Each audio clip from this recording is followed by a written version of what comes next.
बरं, त्या दिवशी ना मला काहीतरी फॅन्सी ब्रेकफास्ट खायचं मन झालं.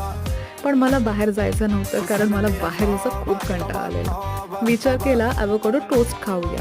म्हणून स्विगी आणि झोमॅटोवर चेक केलं.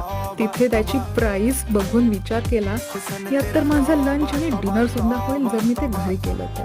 सरळ मी ब्लिंकिटवर गेले आणि एवोकॅडो आणि ब्राऊन ब्रेड ऑर्डर केलं. आणि बाकीचं साहित्य तर घरीच होतं. अगदी 10व्या मिनिटाला ऑर्डर घरपोच आली. मग काय लगेच सुरुवात केली टोस्ट बनवायला. एवोकॅडो मला 60 रुपयांना मिळालं. त्यातला आतला गर मी काढून घेतला. त्यात chilli flakes, black pepper powder, lemon juice, मीठ आणि थोडंसं तेल टाकून पूर्ण स्मॅश करून घेतलं. त्याची एक छानशी क्रीमी पेस्ट तयार झाली. ती ब्रेडच्या एका बाजूला लावून घेतली. नंतर पॅनवर ब्रेड स्लाइस ठेवून थोडंसं तेल टाकून एका बाजूने ब्रेड मस्त कुरकुरीत शेकवून घेतला आणि बस रेडी आहे आपला एवोकॅडो टोस्ट.